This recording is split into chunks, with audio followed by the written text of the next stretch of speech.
kalau kita tarik mundur, ternyata di kota gede itu sudah ada orang bermusik keroncong itu sejak tahun 35-an. Kalau kita melihat kota gede pada masa itu pada masa kejayaan masyarakat kota gede. Orang kota gede secara ekonomi sangat luar biasa.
Di tangan komponis Indonesia, Kusbini, keroncong adalah pesan dan alat perjuangan.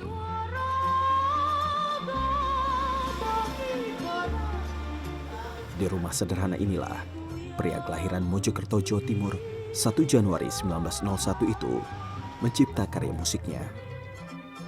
Bagi sang pendiri bangsa, Bung Karno, Kusbini adalah sosok istimewa. Bung Karno pun menjuluki Kusbini, buaya keroncong. Kata-kata buaya itu kan bagaikan kata pakar begitu. Pakar itu ahli. Yang mana beliau diberi nama langsung oleh RI 1 Bung Karno. Sehingga sampai sekarang pun karya-karyanya banyak istilahnya ditiru, lagunya, jalannya, termasuk karya-karya beliau dengan memasukkan kata-kata Pancasila, Undang-Undang Dasar 45.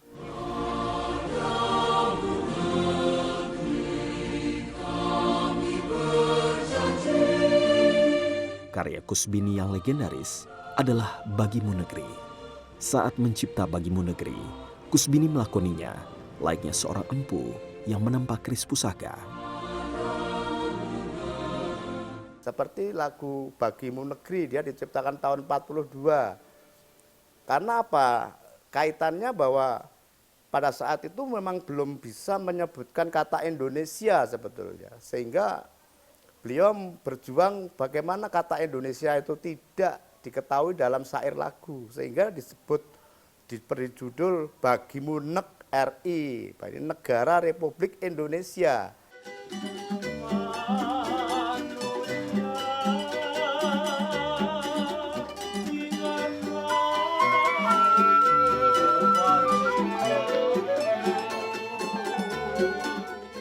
Lagu keroncong yang pertama diciptakan Kusbini berjudul Kewajiban Manusia. Lagu ini bertema persatuan bangsa untuk meraih kemerdekaan.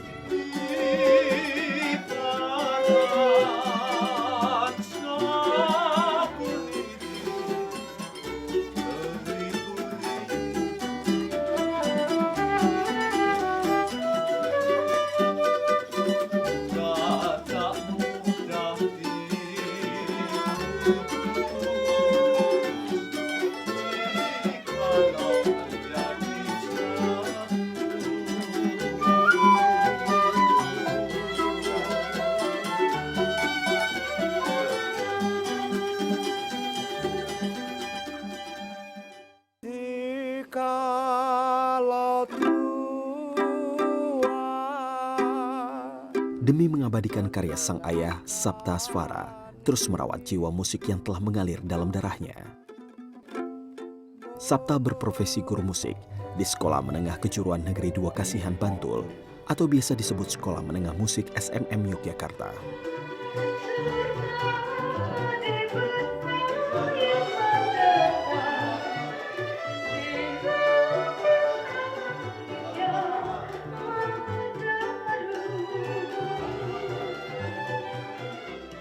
justru kalau musik sekarang dikeroncongkan kan bisa jadi warna baru juga tuh Mas. Dimana di era sekarang kan yang dibutuhkan orang-orang kreativitas. Buat menembus pasar ya kita harus punya kreativitas, punya karakter sendiri. Salah satunya keroncong itu bisa jadi karakter.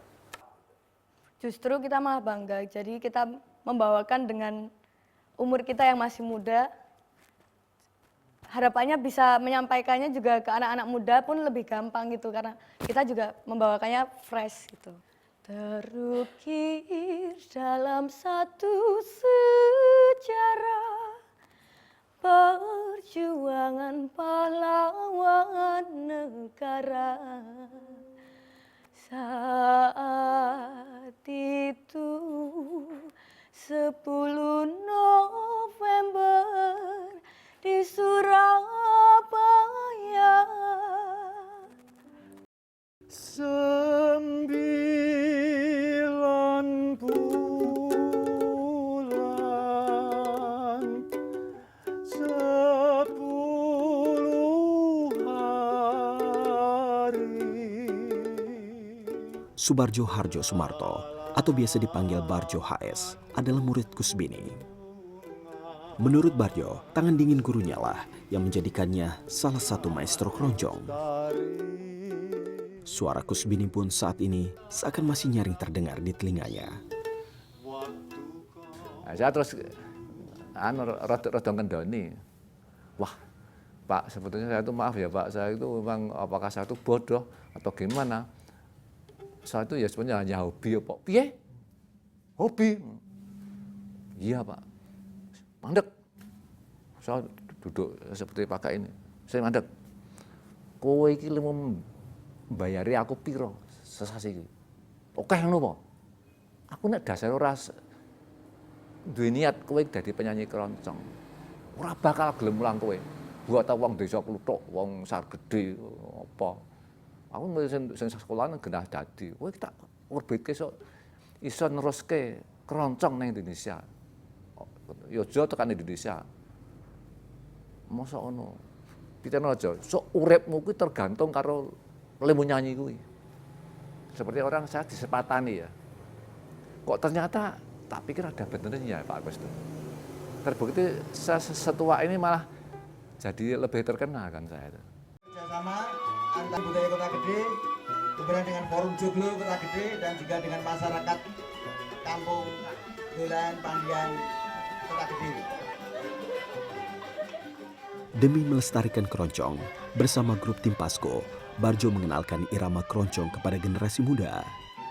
Tim Pasko yang merupakan singkatan dari Timur Pasar Kota Gede, memainkan lagu-lagu daerah berirama keroncong sebagai pengiring tari.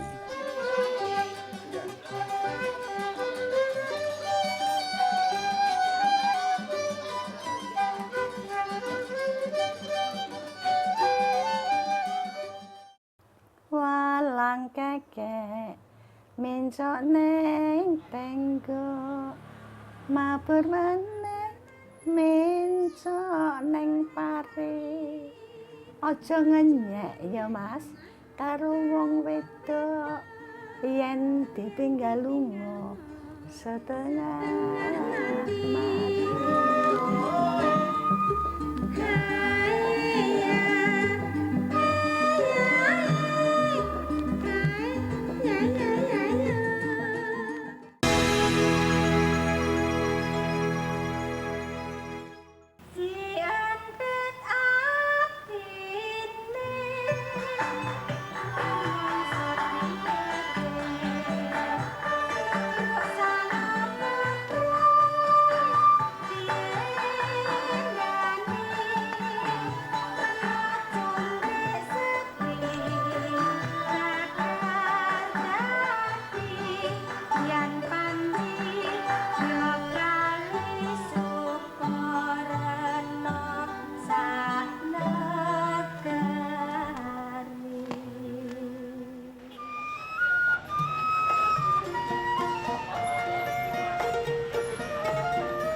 Di Solo, Jawa Tengah, keroncong adalah napas. Tak sulit menemukan keroncong. Tidak butuh resepsi pernikahan atau perhelatan untuk menikmati keroncong. Keroncong mudah didengar di kaki lima seperti ini.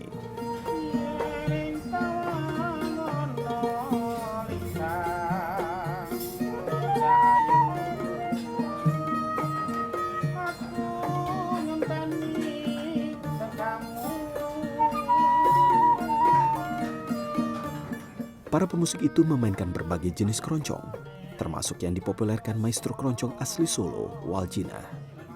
Meski kondisinya tak seperti saat muda, Waljina tetap terlihat segar dalam usianya yang ke-71 tahun. Ia meniti karir keroncongnya dalam usia yang sangat muda.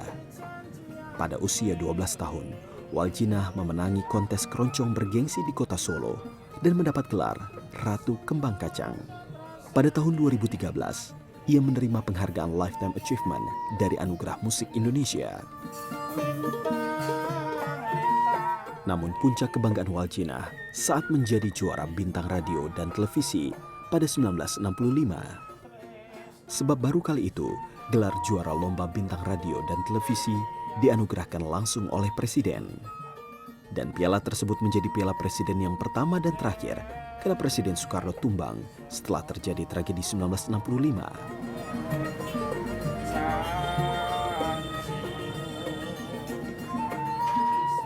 Baru Bung Karno itu saya sudah perut saya gede, saya tuh hamil, tapi kepingin bintang radio.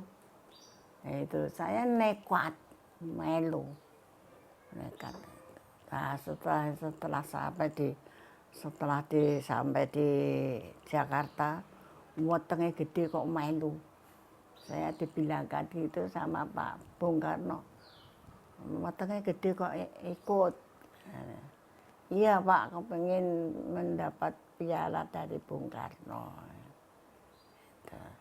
Terus saya dapat bintang radio nomor 1 seluruh Indonesia. Keroncong pula yang telah membawa Waljina keliling dunia. Pada 1995, ia bahkan melakukan rekaman di Jepang. Lagu yang dinyanyikan berjudul Bunga Sayang, karya komposer asal Singapura, Dick Lee, yang diciptakan pada 1994.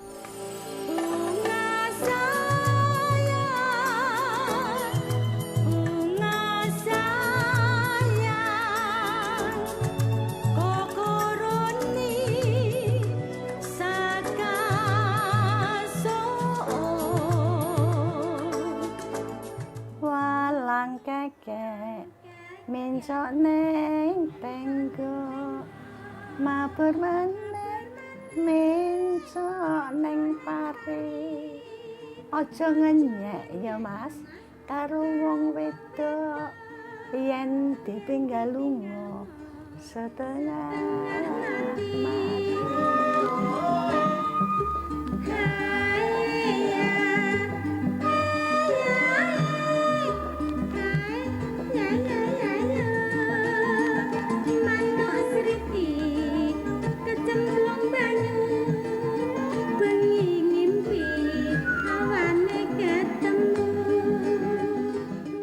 Dalam catatan penggemarnya, Waljina telah menyanyikan lebih dari 1.700 lagu.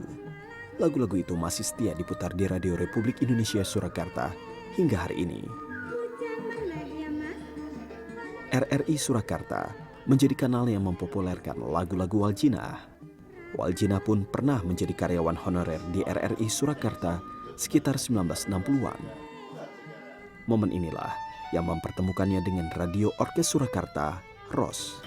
Awan lembayu menghiasi Pandarinda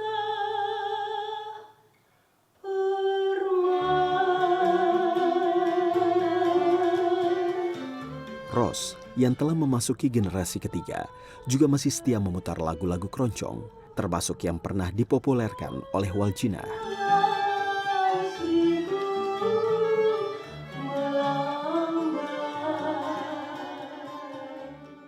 Ya Ya lagu-lagu Biwaljina memang pada saat itu waktu saya masih kecil tahun 70-an itu memang di masyarakat itu melekat sekali di telinga. Ya seperti lagu Kus Plus ya. Kalau di umum ya, secara umum itu lagu Kus Plus itu kan tahun 80-an, 70-an itu melekat pada masyarakat. Nah itu kalau Biwaljina itu juga gitu, lagu-lagu yang dibawakan tuh dengan suara khasnya itu melekat juga di masyarakat. Mungkin nggak masyarakat sekarang ya, yang terutama masyarakat yang pada saat ini umurnya mungkin sudah 45 tahun ke atas. Itu dulu pasti menikmati lagu-lagu Biwaljina. Pabrik piringan hitam Lokananta Solo juga mencatat sejarah tentang Waljina.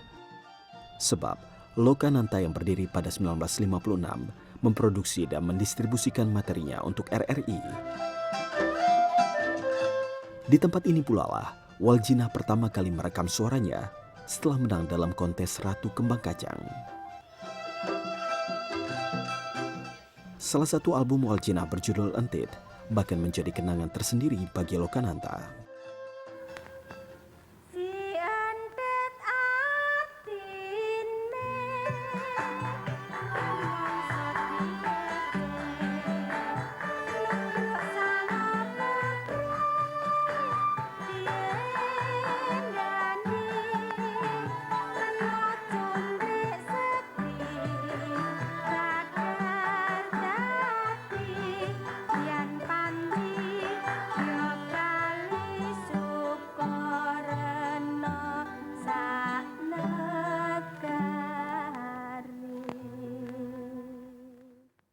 Pakai sepatumu sembilan di rambut, padahal dia sukanya kentut. Dompet pakai rantai, gayanya sok kece, padahal dia sebenarnya milik. Tapi kalau udah dengar dangdutan, palanya, tangannya, kakinya, pintunya enjot-enjotan.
Sri Rejeki menahbiskan diri sebagai grup musik dengan aliran alternatif berbasis keroncong.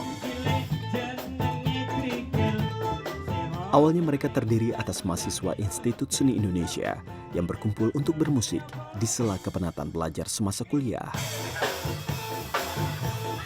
Sebagai perkumpulan anak muda, Sri Rejeki bereksperimen dengan berbagai jenis musik lain, tetapi tetap berbasis keroncong.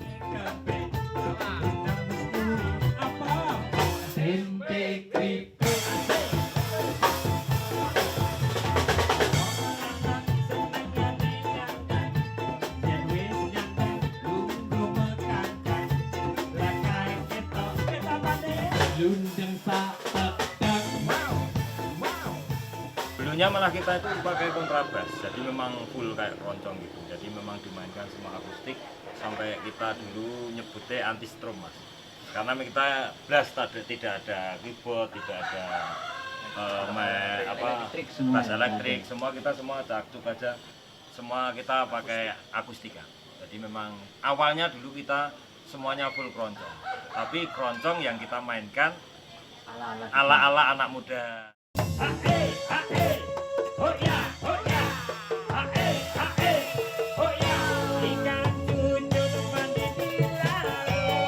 Instrumen dasar keroncong berupa cak dan cuk tak pernah ditinggalkan Sri Rejeki. Meski telah banyak mengaransemen lagu dari berbagai aliran musik dalam format keroncong, Sri Rejeki mengaku masih dapat memainkan keroncong asli.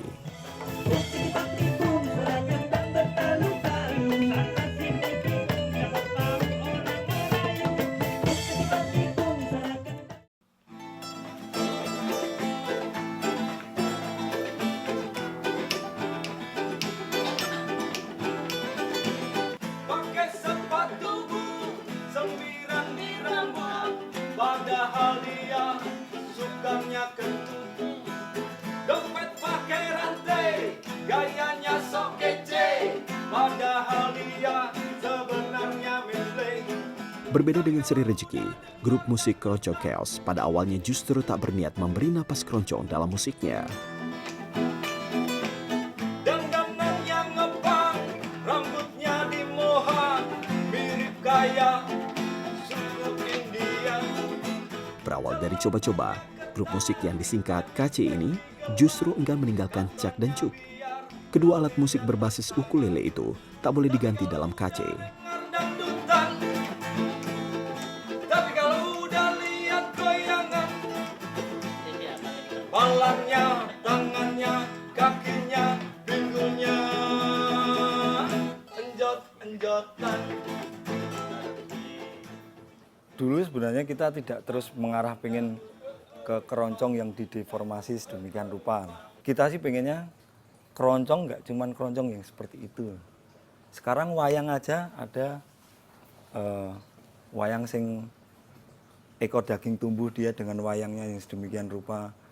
Terus ada Sujiwo Tejo yang membuat wayang menjadi seperti apa. Jadi tidak mungkin kalau keroncong biarlah ada pakemnya sendiri, tapi ada keroncong yang dibuat, diolah menjadi lebih apa gitu ya. Biar kita pengennya kayak gitu, nggak cuman keroncong yang seperti itu.